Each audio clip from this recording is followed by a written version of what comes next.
Assalamualaikum warahmatullahi wabarakatuh. Halo teman-teman, kami dari kelompok 12. Kami di sini akan mempresentasikan hasil diskusi kami mengenai pelatihan. Disimak dengan baik ya. Yang pertama ada pengertian pelatihan. Di sini ada beberapa pakar bidang pelatihan yang memberikan pendapat mereka mengenai pengertian pelatihan. Yang pertama ada Edwin B. Filippo. Ia menyatakan bahwa pelatihan adalah tindakan meningkatkan pengetahuan dan keterampilan seseorang pegawai untuk melaksanakan pekerjaan tertentu. Lalu yang kedua ada Michel J. Jussius. Istilah pelatihan digunakan untuk menunjukkan pengembangan bakat, keterampilan, dan kemampuan pegawai guna menyelesaikan pekerjaan-pekerjaan tertentu. Yang ketiga, Instruksi Presiden Nomor 15 Tahun 1974 menyatakan bahwa pelatihan adalah bagian pendidikan yang menyangkut proses belajar untuk memperoleh dan meningkatkan keterampilan di luar sistem pendidikan yang berlaku dalam waktu yang relatif singkat dan dengan menggunakan metode yang lebih mengutamakan praktik daripada teori. Lalu yang keempat, berdasarkan keputusan Menteri Kesehatan Republik Indonesia Nomor 275 Menkes SK 5 Tahun 2003 tentang pedoman penyelenggaraan pelatihan di bidang kesehatan. Pelatihan adalah proses pembelajaran dalam rangka meningkatkan kinerja, profesionalisme, dan atau menunjang pengembangan karir tenaga kesehatan dalam melaksanakan tugas dan fungsinya. Yang kedua ada tujuan pelatihan. Menurut Dale S. Beach, tujuan pelatihan adalah mencapai perubahan perilaku pada sasaran pelatihan atau yang dilatih. Yang kedua, Mukherjee. Ia menyatakan bahwa tujuan umum pelatihan adalah 1. Mengembangkan keahlian sehingga pekerjaan dapat diselesaikan dengan lebih efektif. Yang kedua, mengembangkan pengetahuan, sehingga pekerjaan dapat diselesaikan secara rasional. Yang ketiga, mengembangkan sikap, sehingga dapat menimbulkan kemauan untuk bekerja sama. Pakar yang ketiga yaitu Shimamura. Ia mengemukakan tujuan pelatihan dikelompokkan ke dalam 5 bidang, yaitu pertama, pemutahiran keahlian para karyawan sejalan dengan perubahan iptek. Yang kedua, mengurangi waktu belajar bagi karyawan untuk menjadi kompeten dalam pekerjaan. Yang ketiga, membantu memecahkan permasalahan operasional. Yang keempat, mempersiapkan karyawan untuk promosi. Yang kelima, mengorientasikan karyawan terhadap organisasi. Lalu, menurut Marzuki, ada 3 tujuan pokok yang harus dicapai dalam pelatihan. Yang pertama, memenuhi tujuan organisasi. Yang kedua, memperoleh pengertian dan pemahaman yang lengkap tentang pekerjaan dengan standar dan kecepatan yang telah ditetapkan dan dalam keadaan yang normal serta aman. Yang ketiga, membantu para pemimpin organisasi dalam melaksanakan tugasnya. Lalu yang kelima, berdasarkan keputusan Menteri Kesehatan Republik Indonesia Nomor 275 Menkes SK 5 Tahun 2003, pelatihan di bidang kesehatan diarahkan untuk yang pertama, meningkatkan penguasaan pengetahuan, sikap, dan keterampilan di bidang kesehatan. Yang kedua, meningkatkan penguasaan pengetahuan, sikap, dan keterampilan, serta kewenangan di bidang teknis kesehatan. Yang ketiga, pentingnya pelatihan. Untuk mendapatkan tenaga kesehatan yang berkualitas, salah satu hal yang perlu dilakukan adalah pendidikan dan pelatihan. Pentingnya peningkatan SDM secara terus-menerus sudah diletakkan sejak lebih dari 14 abad yang lalu. Sesuai sabda Rasulullah Muhammad SAW, manusia yang hari ini lebih baik dari hari kemarin adalah orang yang beruntung. Manusia yang hari ini sama dengan kemarin adalah orang yang tertipu. Manusia yang hari ini lebih buruk dari hari kemarin adalah orang yang terkutuk. Dari ungkapan tersebut, betapa Rasulullah SAW menekankan pentingnya kualitas sumber daya manusia secara terus-menerus. Dengan pelatihan, diharapkan SDM kita akan tangguh, memiliki kompetensi global, dan pada akhirnya mempunyai daya saing antar negara. Pelatihan yang efektif ini akan menghasilkan SDM yang bermutu, sehingga mampu melaksanakan tugas secara efektif, efisien, dan produktif. Yang keempat, pelatihan yang efektif. Pelatihan yang selama ini diselenggarakan belum sesuai dengan keinginan peserta latih. Pelatihan diselenggarakan sesuai dengan keinginan penyelenggara pelatihan, bukan berdasarkan masalah yang dirasakan oleh peserta latih. Selama ini dalam pelatihan banyak diberikan teori atau konsep, dan bukan ditekankan pada masalah keterampilan. Pelatihan yang efektif, efisien, dan produktif diharapkan secara filosofis terjadi perubahan perilaku peserta latih yang sebelum dilatih tidak atau belum tahu menjadi tahu atau lebih tahu, dari kurang terampil menjadi lebih terampil, dan dari sikap yang keliru menjadi sikap yang baik dan benar.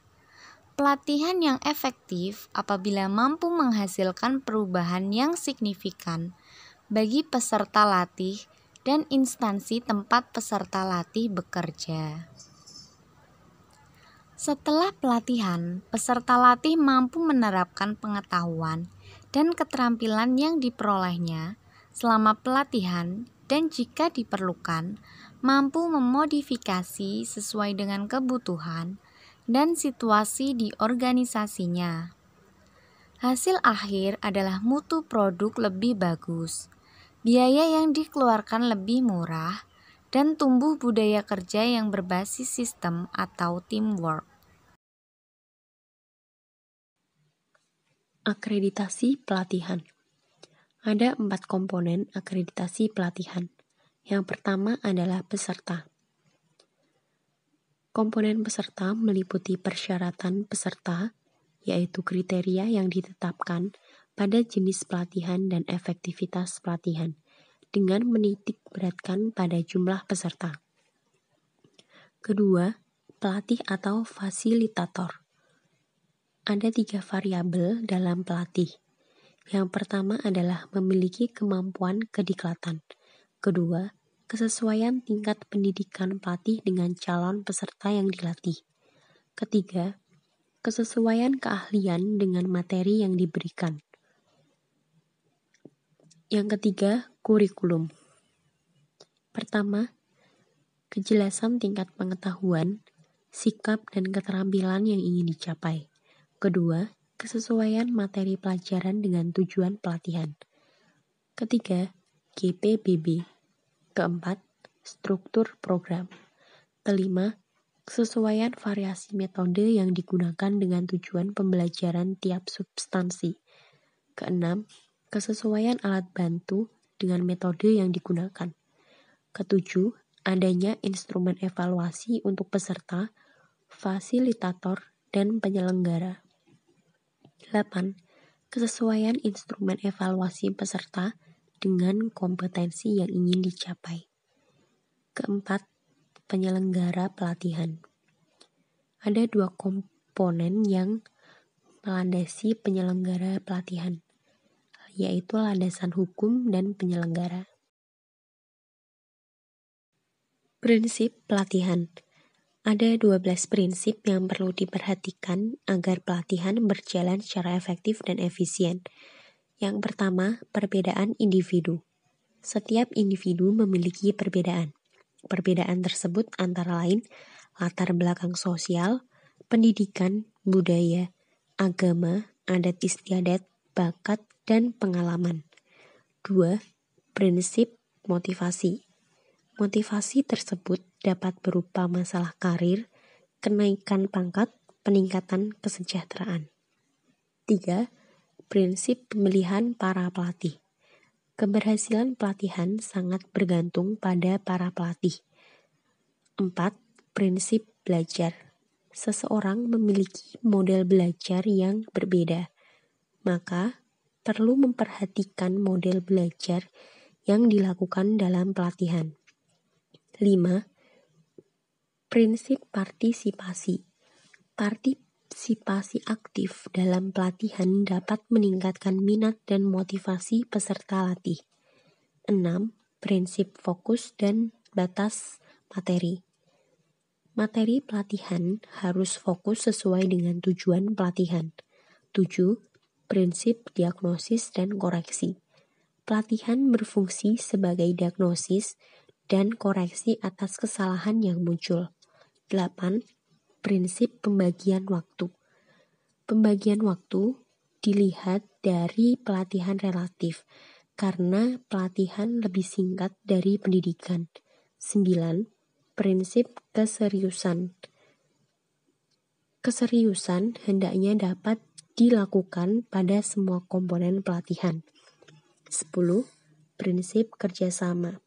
Pelatihan akan berhasil apabila ada kerjasama yang baik antar komponen pelatihan. 11.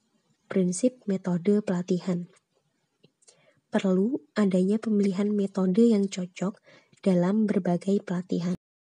12. Prinsip hubungan pelatihan dengan pekerjaan atau kehidupan sehari-hari, seperti pengetahuan, sikap, dan keterampilan yang didapat dalam pelatihan. Training Need Assessment.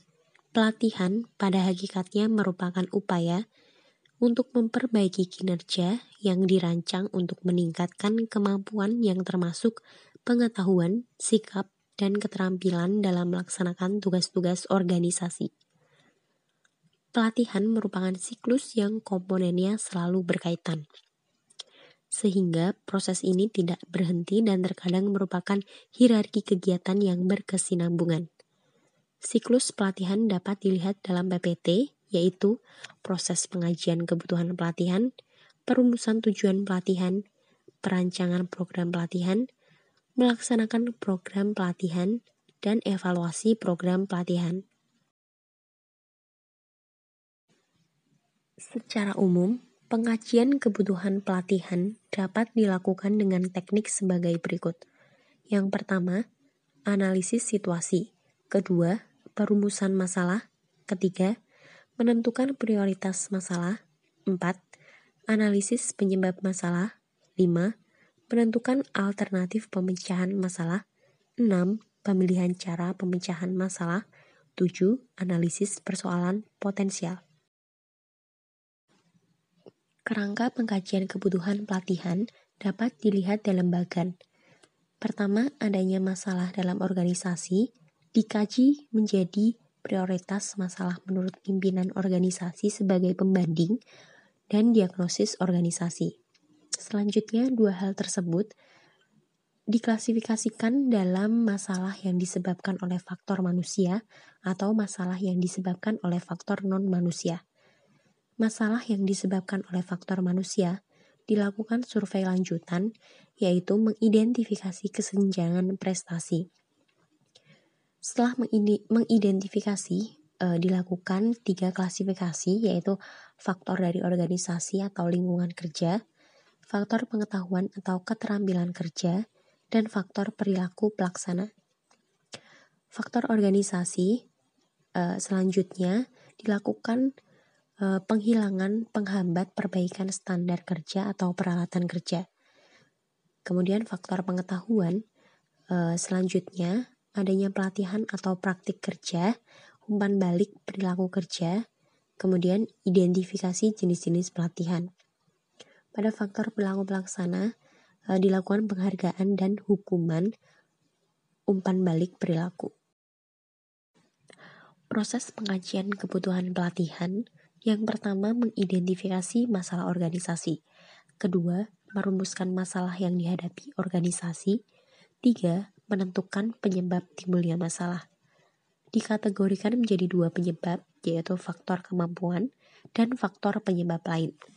Pada faktor kemampuan seperti pengetahuan, keterampilan, dan sikap, dilakukan keempat menentukan standar kemampuan, 5 menentukan cara pengukuran kemampuan, 6 mengukur tingkat kemampuan yang ada, 7 menentukan cara peningkatan kemampuan dengan pelatihan, bimbingan, pedoman kerja, dan penugasan.